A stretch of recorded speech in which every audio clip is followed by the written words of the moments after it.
Welcome to the world of science fiction, where extraordinary tales come to life. Enjoy the journey. Alan Durbus slouched against the neon-lit bar of the Space Whale, watching his birthday shot of synthetic whiskey swirl in its glass. The holographic advertisements outside painted the dingy establishment in shifting blues and purples, a poor man's imitation of the Star Cruiser lounges he couldn't afford to visit. "Another year closer to space and still stuck on this rock," he muttered, running a hand through his disheveled brown hair. His friend Mike leaned over, already 3 drinks ahead. "Man, you've got to stop obsessing over those cruise ads. They're designed to make us worker bees feel like shit." "Easy for you to say. You've at least been to lunar base." Alan knocked back his shot, welcoming the familiar burn. "I package energy drinks for a living, Mike. The closest I get to space travel is when I stamp Star Drink, fuel for the cosmos, on those damn cans." The bar's hollow screen flashed with footage of the latest luxury cruiser launching from New Shanghai. Sleek, beautiful, expensive. Alan's yearly salary wouldn't cover even the economy cabin. "Birthday boy needs cheering up," Mike shouted, waving to the bartender. "Hey, Joey! Break out that new stuff, the one with the warning label." Joey, a burly man with cybernetic arms, reached under the counter. "You mean the Nebula 9? That's some serious stuff, boys. Synthetic alcohol mixed with—" He lowered his voice conspiratorially. "Some off-world compounds." Alan's common sense tried to protest, but his frustration won out. "Fuck it. I'm 27 today. Pour it." The liquid glowed an unnatural blue, little sparkles dancing through it like actual stars. Mike raised his glass. "To Alan, may he somehow stumble his way into space." "To stumbling," Alan agreed, clinking glasses. The drink hit him like a supernova. The bar spun, colors blending together, voices becoming distant echoes. The last thing he remembered was Joey saying something about mild hallucinogenic properties before everything went black. When consciousness returned, it arrived with a sledgehammer headache and the distinct sensation that something was very, very wrong. Alan's cheek pressed against what felt like cool marble, but the surface seemed to pulse with gentle light. "I assure you, the Copenhagen interpretation fails to account for quantum consciousness in higher dimensional beings," a deep, resonant voice declared somewhere above him. "Oh, please," replied a different voice, this one feminine and crystalline. "You're still clinging to outdated 20th century physics paradigms." Alan forced his eyes open and immediately regretted it. He lay sprawled on a glowing platform that floated in midair, suspended between towering spires that defied architecture and gravity in equal measure. Bridges of pure light connected the buildings, and vehicles that looked like liquid metal zipped between them. "What the actual fuck did Joey put in that drink?" he groaned, pushing himself to his knees. The voices, he now realized, were coming from 2 massive statues, one that appeared to be made of shifting smoke, the other composed of interlocking geometric shapes that constantly rearranged themselves. "Ah, the organic has regained consciousness," the smoke statue noted. "Perhaps he'd like to weigh in on our discussion of quantum mechanics." Alan stared at them, then looked down at his hands to make sure they were still there. They were, though the platform beneath them sparkled with patterns that seemed to respond to his movement. "Nope," he declared, standing up on wobbly legs. "Nope, nope, nope. This is either the world's worst hangover or some next-level virtual reality. I'm going back to sleep." "I'm afraid sleep won't alter your current reality," a new voice purred. Alan turned to find a holographic cat floating at eye level, its form composed of shifting constellations. "Welcome to Nyalona, mortal. I am your assigned orientation guide." Alan burst out laughing. "Of course you are. A talking space cat. Why not? And those are probably quantum debating statues. And this is probably some alien world, right?" All correct observations, the cat replied, unperturbed, though your tone suggests skepticism. Listen, hallucination cat, Alan said, walking to the edge of the platform to look down. The drop seemed endless, with layers upon layers of flying vehicles and floating islands stretching into a purple-tinged atmosphere. I appreciate the production value here, but I've got work tomorrow. Need to get back to stamping energy drink cans. Interesting. Your species often resorts to denial when confronted with paradigm-shifting experiences. The cat materialized a glowing tablet from nowhere. Your file indicates you're from Earth, Sol system. Quite primitive, still using chemical rockets for most space travel. How quaint. Alan was about to reply when something caught his eye. A group of massive insects in formal wear had gathered at what appeared to be a floating bar nearby, sipping cocktails through their mandibles. Those are arthropodian diplomats, the cat explained. Would you like to meet them? They're quite fond of discussing their extensive wine collection. Giant bugs who drink wine. Sure, why not? Alan strode toward them with the confident swagger of someone convinced none of this was real. Hey guys, love the suits. Very Men in Black, you know? The insects turned their compound eyes toward him, antennae twitching. One of them clicked its mandibles in what might have been amusement. A human. How delightful, it said in perfect English. I haven't encountered one since that charming fellow Armstrong visited. Would you care for a glass of Centaurian brandy? Aged 300 years. 300, right. Alan accepted the crystal glass, noting how it seemed to contain a swirling galaxy. So, quick question. When did bugs start wearing Armani? Oh, this is actually Vryxian silk, the insect replied, adjusting its tie with one of its many limbs. Armani is a bit terrestrial, don't you think? Alan took a sip of the brandy. It tasted like liquid starlight and warm summer evenings somehow distilled into pure sensation. Okay, this is officially the best hallucination ever, though my imagination's getting a bit too creative with the metaphors. The holographic cat materialized beside him. I should inform you that the royal court is about to begin its daily session. As a newly arrived being, you're required to attend. Royal court? What? Like with a king and everything? The supreme sovereign of Neolona and his daughter, Princess Amidis, yes. The cat's star-filled form rippled. Though I should warn you about proper etiquette. No, don't spoil it. Alan grinned, the alien brandy making him even more reckless. Let me guess. Lots of bowing and your majesties and don't look them in the eye. Before the cat could respond, the air itself seemed to ripple.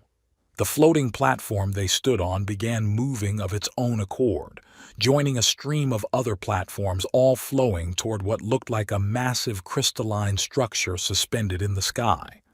The throne room, if that's what it was, defied physics and geometry. The walls seemed to fold in on themselves, creating impossible angles that somehow worked. The ceiling was a view of deep space, actual stars and nebulae swirling overhead. Alan found himself in a crowd of the most diverse beings he'd ever imagined. Creatures of pure energy, humanoids with extra limbs or unusual colorations, what appeared to be sentient clouds, and more of those well-dressed insects. The royal court of Neolona welcomes all beings, announced a voice that seemed to come from everywhere at once. And that's when Alan saw her. Princess Amidis entered through a portal of pure light, and Alan's breath caught in his throat.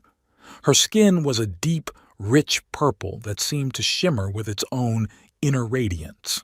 Silver eyes, literally silver, like pools of liquid moonlight, surveyed the crowd with royal dignity. Her form was perfectly human in shape, but there was an otherworldly grace to her movements that made it clear she was anything but. She wore what appeared to be flowing robes made of condensed starlight and a delicate crown that looked like it had been woven from Aurora Borealis. "Holy shit," Alan whispered, earning some disapproving looks from nearby courtiers. "They don't make them like that on Earth." The princess glided down crystalline steps that materialized beneath her feet, each movement precise and deliberate. Her silver eyes scanned the assembled crowd, and Alan felt his heart skip when they briefly passed over him.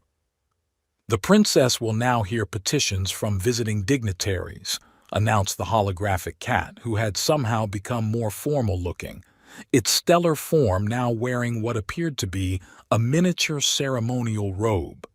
Alan watched as various beings approached the princess, each presenting their case with elaborate formality. He barely paid attention to their words, too captivated by Amytis herself. There was something fascinating about the way she carried herself, regal, yet he caught hints of restlessness in her subtle movements.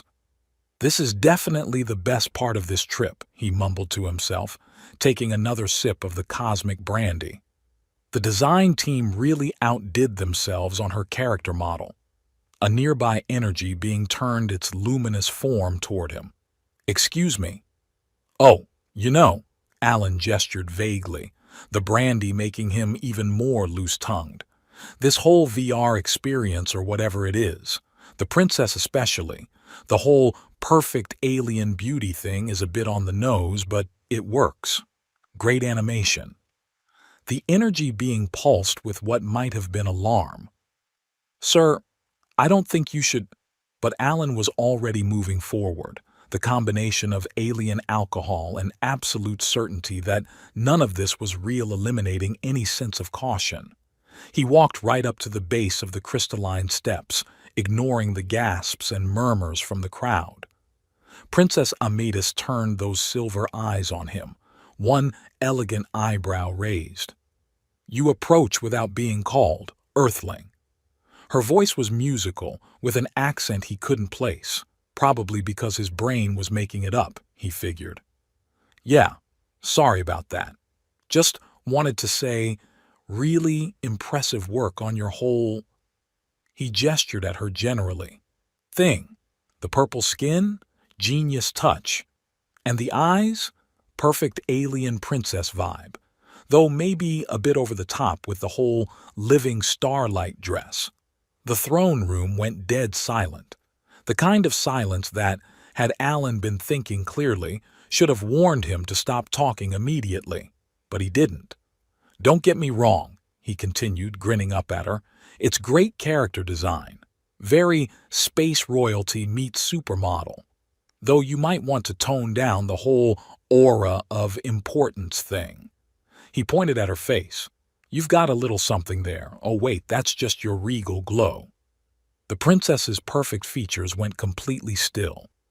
The temperature in the room seemed to drop several degrees.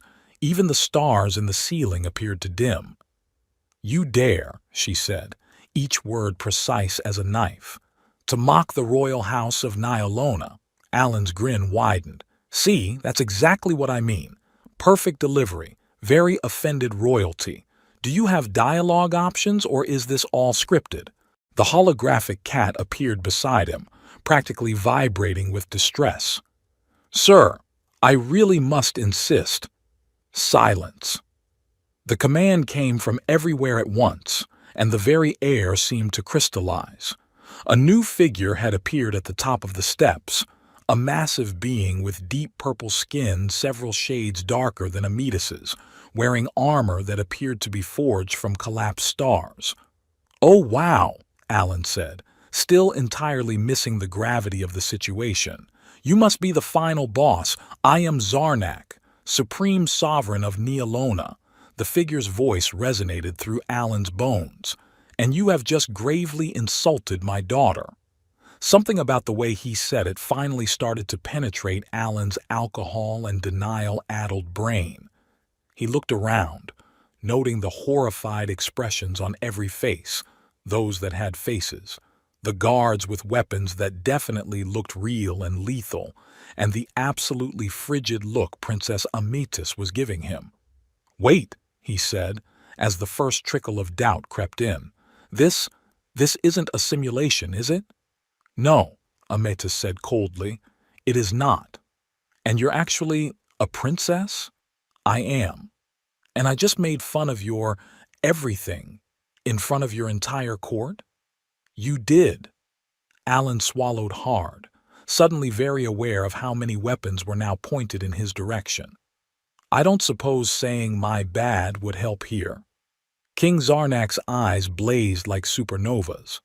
"By the ancient laws of Neolona, one who publicly insults a member of the royal family must face the consequences." "Which are?" Alan asked, though he was pretty sure he didn't want to know. "Death," the king stated matter-of-factly, "or marriage to the one they have insulted." Alan's jaw dropped. He looked at Princess Amitis, who appeared equally horrified by this pronouncement. "Father," she protested, "you cannot seriously suggest—" "The law is the law, daughter. He will either wed you or face execution at dawn." The king's tone left no room for argument. "Choose wisely, Earthling." Alan looked between the angry king, the mortified princess, and the various deadly weapons still pointed at him. The last effects of the alien brandy were wearing off, leaving him with perfect clarity about his situation. "So," he said weakly, "about that death option." Guards immediately surrounded him, their weapons humming with barely contained energy. The holographic cat shook its starry head sadly. "I did try to warn you about proper etiquette," it said. Princess Amitis stood up, her starlight dress shimmering with her anger. "Father, this is absurd. I refuse to marry this beverage distribution professional," Alan offered helpfully. She shot him a look that could have frozen a sun. "This crude, inappropriate, completely impossible." "The law is clear," King Zarnak interrupted. "He will be taken to the preparation chambers. The wedding will be at dawn, unless he prefers the executioner's blade." As the guards began to escort him away, Alan looked back at Princess Amitis.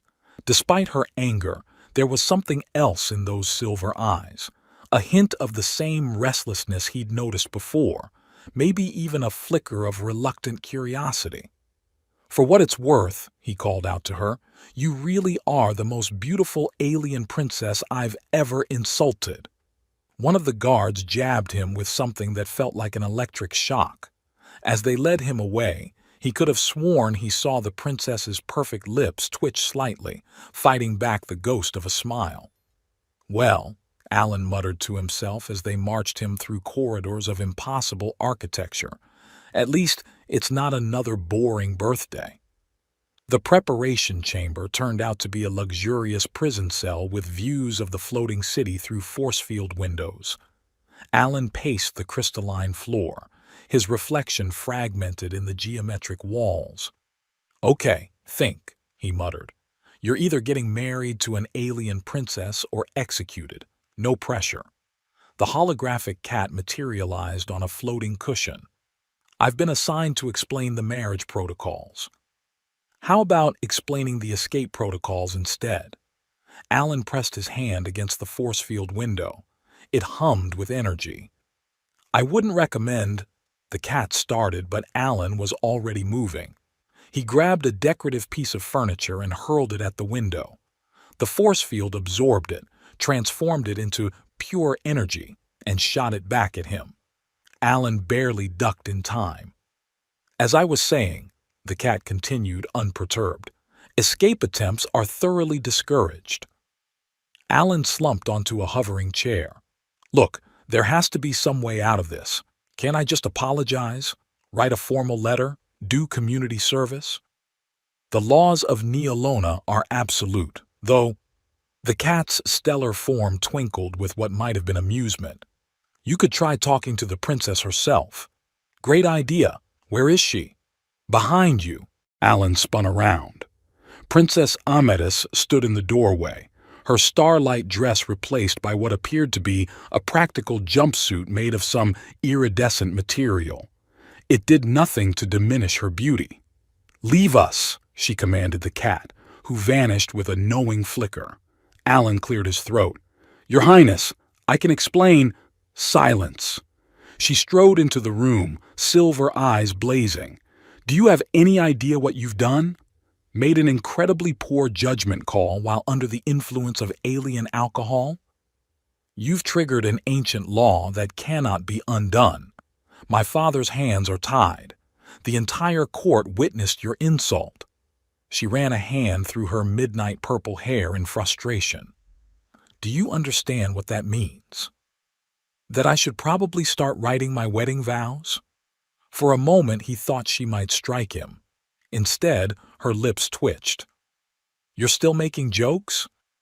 "It's kind of my default setting when facing death or matrimony." He gestured at the room. "Though I have to admit, this is a pretty nice cell for a condemned man." This isn't funny. But there was something different in her tone now. "I am the heir to Neolona. My marriage was supposed to be a carefully negotiated political alliance, not—" She waved her hand at him. "This.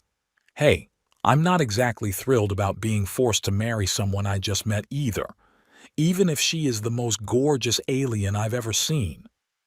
The words slipped out before he could stop them. Amidus blinked, clearly not expecting the compliment. "You find me attractive?" "Well, yeah. I mean, look at you. You're literally glowing. That's just my natural bioluminescence. It's working for you." A faint smile crossed her face before she caught herself. "Stop trying to charm your way out of this." "Is it working?" "No." But she sat down on another floating chair, her posture relaxing slightly. "Though you are different from the usual court sycophants." "I'll take that as a compliment." Alan leaned forward. "Look, there has to be some way around this. I mean, you're not just some traditional princess, right? You must have your own thoughts about being forced into marriage." Something flashed in those silver eyes. "What makes you think I'm not traditional?" "The jumpsuit, for one. Not exactly standard royal attire. And," he gestured to her hands, "those are engineers' calluses, not princesses' hands." Amidus looked at her hands in surprise, then back at him. "You're more observant than you appear. I have my moments. So, what do you build?" For a moment, she hesitated. Then, "Follow me." The force field dissolved and two drone guards immediately flanked them. Amidus led Alan through a series of impossible corridors, each more mind-bending than the last. Finally, they emerged into what could only be described as a workshop from the future. Half-built devices floated in anti-gravity fields. Holographic diagrams filled the air. Tools that defied Earth physics lay scattered across workbenches. "This is my private laboratory," Amidus said, pride evident in her voice. "I'm developing new forms of interdimensional travel." Alan whistled. "Okay, that's actually pretty cool. Way better than stamping energy drink cans." "You really are strange," she said, but there was warmth in her tone. "Most nobles would be horrified to see a princess getting her hands dirty with engineering." "I'm not most nobles. In fact, I'm not noble at all. Just a guy who made a dumb joke and ended up in space." He picked up what looked like a wrench but hummed with quantum energy. "So why do you hide this?" "Royal expectations. Tradition. The belief that a princess should focus on diplomacy and marriage alliances, not—" She gestured at her workshop. "This sounds suffocating." "It is." The words came out barely above a whisper. Their eyes met, and for a moment something electric passed between them. Then alarms blared throughout the chamber. "Intruder alert," a mechanical voice announced. "Assassination attempt in progress." The drone guards sparked and collapsed. Dark figures in stealth suits materialized from the shadows, weapons raised. "The Shadowcrest dynasty sends their regards," one of them hissed. "No forced marriage will unite our houses." Alan barely had time to process this before Ametis moved. She flowed like liquid mercury, her body a blur of motion. One attacker went down with a precise strike to what Alan assumed was their throat. Another fired an energy weapon, but she was already gone, flipping through the air with impossible grace. "Holy shit," Alan breathed, watching her dismantle 3 trained assassins in seconds. One of them got behind her, blade raised. Without thinking, Alan grabbed the quantum wrench and hurled it. His aim was terrible, but the distraction gave Ametis the opening she needed. The assassin joined his companions on the floor. More guards burst in, these ones loyal to the crown. The surviving assassins vanished in flashes of dark energy. Ametis stood in the center of the chaos, breathing slightly heavily, her purple skin flushed with exertion. She'd never looked more beautiful. "That was," Alan started. "Quantum combat training," she explained. "Another hobby my father doesn't entirely approve of." "I was going to say incredibly hot, but yeah, that too." She laughed, actually laughed, and the sound was like music. "You really aren't afraid to speak your mind, are you? Never saw the point in hiding what I think, though it does tend to get me into trouble." He gestured at their surroundings. Case in point. The guards began securing the area, but Ametis waved them away. "Leave us, and speak of this to no one." Once they were alone, she turned to Alan with new intensity. "You tried to help me, despite having no combat training, no stake in our politics. Well, I couldn't let them hurt you, even if you are holding me prisoner for an accidental insult." "It wasn't entirely accidental, though, was it?" She stepped closer. "You saw something in me, something others try to ignore." Alan's heart raced at her proximity. "You mean the fact that you're basically a super genius ninja princess who's suffocating under the weight of tradition? Yeah, I noticed. And you're not just the crude, thoughtless human I first assumed." Her silver eyes studied him. "You see people, really see them. It's easier to see clearly when you don't care about status or protocol." He matched her gaze. "Want to know what else I see? Tell me."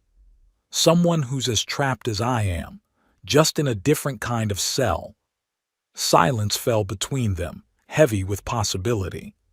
Ametis moved even closer, close enough that Alan could see the subtle patterns in her purple skin, like starlight beneath the surface. "Perhaps," she said softly, "this forced marriage isn't the worst fate that could befall either of us." "Are you saying you're warming up to the idea of marrying a beverage distribution professional?" "I'm saying—" She hesitated, then reached out to touch his face. Her fingers were warm, tingling with subtle energy. "I'm saying that maybe the universe has a strange sense of humor." Alan's breath caught. "That's one way to put it." "You could have died today," she whispered. "That thought disturbs me more than it should." "Ametis." She kissed him. Her lips were soft, warm, carrying that same subtle energy that seemed to flow through all of her. Alan pulled her closer, feeling the strength in her lithe form, the passion she kept hidden beneath royal dignity. When they finally parted, both breathing heavily, Alan managed a grin. "So, is this considered another insult to your honor?" "Shut up," she said, and kissed him again.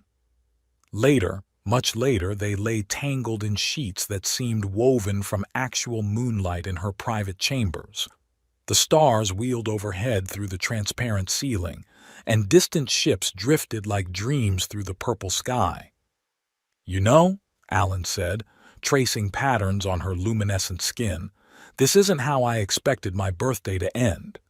Ametis propped herself up on one elbow, her silver eyes glowing softly in the starlight. "Do you regret it?" "Are you kidding? This is better than any space cruise I could have saved up for." He caught her hand, pressed a kiss to her palm. Though I do have one question. Yes? What happens now? I mean, politically speaking. Won't your father be furious that you're actually going through with this? She smiled, but there was a shadow in it. Father's laws trapped us both, but they also give us an opportunity. As my consort, you'll have certain rights, certain protections. We could change things, Alan suggested. Exactly, but it won't be easy. The Shadow Crest dynasty clearly opposes our union, and there are others who won't accept an Earth commoner as their future king. Good thing I've got a genius ninja princess to watch my back. He pulled her close again. And good thing I'm too stupid to be properly scared. She laughed against his chest. You're not stupid. Reckless, perhaps. Irreverent, definitely, but not stupid. High praise from someone who builds interdimensional engines for fun. Speaking of which, she sat up, eyes sparkling with sudden excitement. Would you like to see my latest project? It could change everything about how we travel between worlds. Alan grinned. Show me. Show me everything about your world, your science, your dreams. I want to know it all. As she began explaining complex quantum theories with passionate enthusiasm, Alan watched her and thought that maybe, just maybe, his drunken mistake had turned into the best thing that ever happened to him.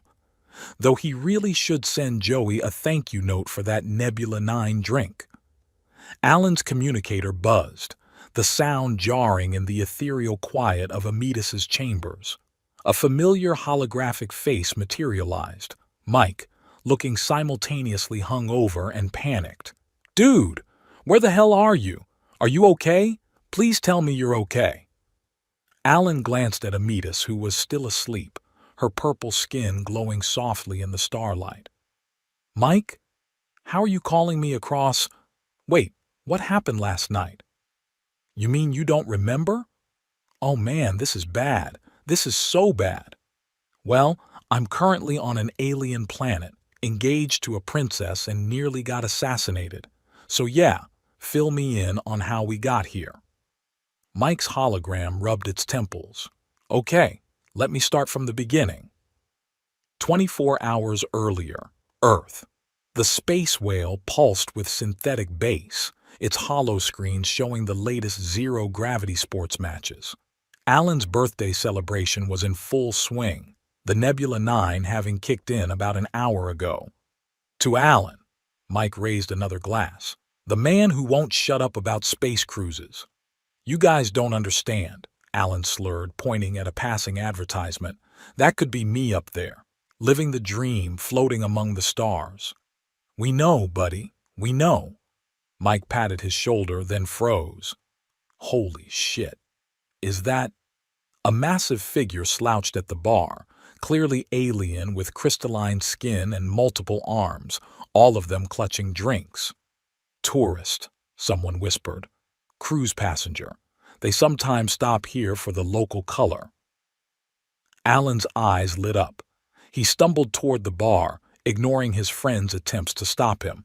Hey, space friend? The alien turned, its faceted eyes reflecting the neon lights. Greetings, tiny Earth person. Care to join me in pre-departure libations? Departure? Alan practically fell onto the bar stool.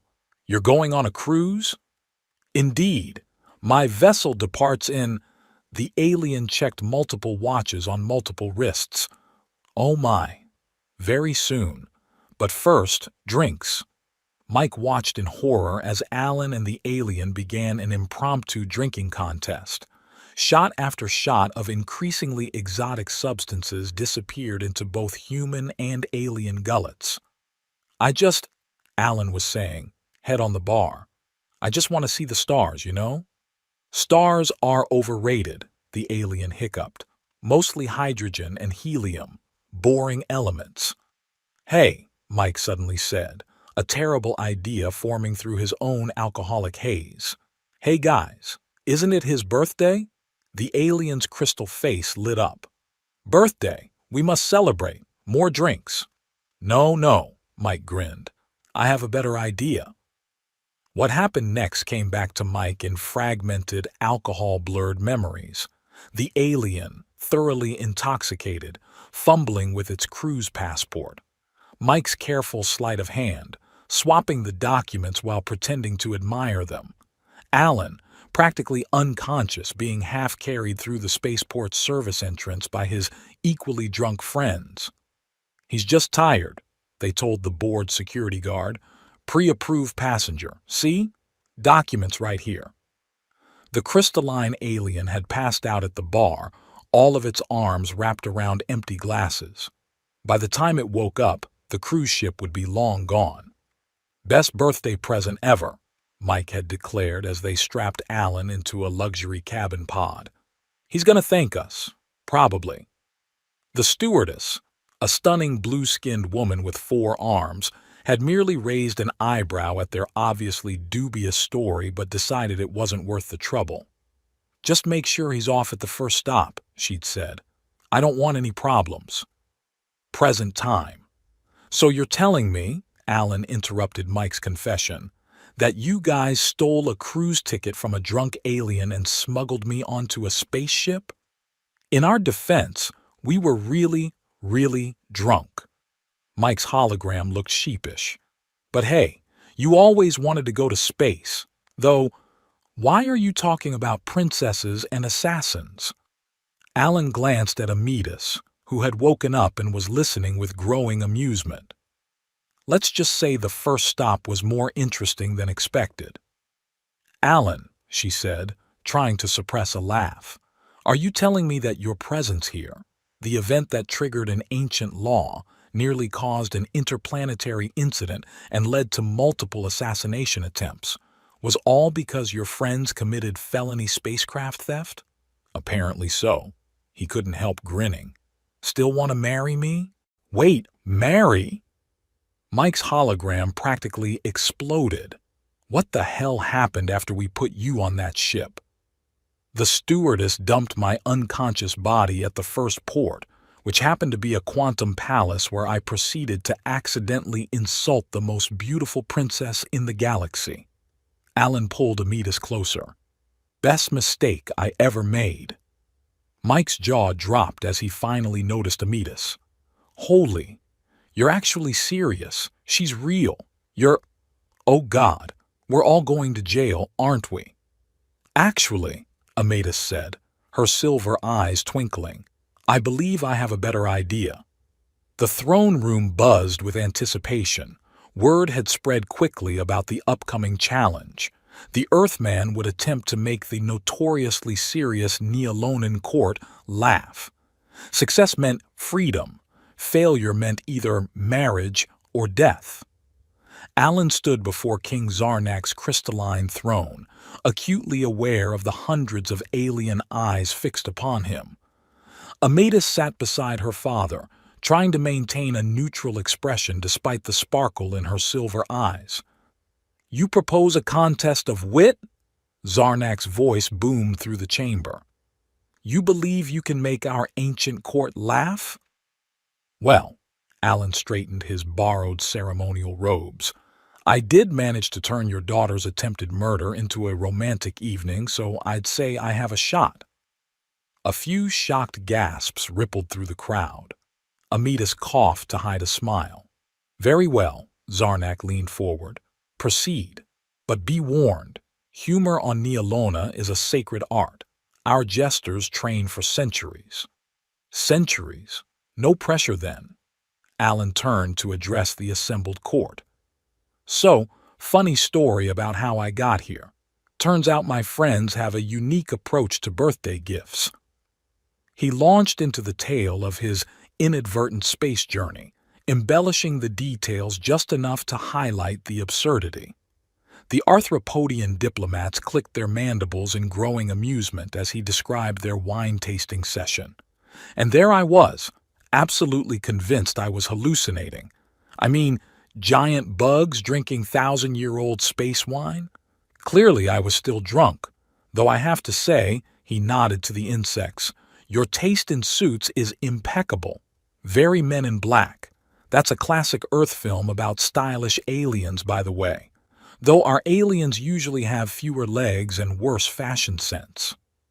The Arthropodians actually laughed, their compound eyes twinkling.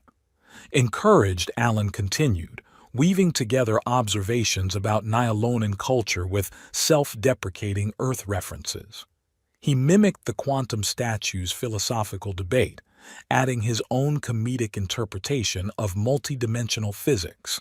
Look, I'm not saying Earth scientists are behind, but our idea of quantum entanglement is basically spooky action at a distance.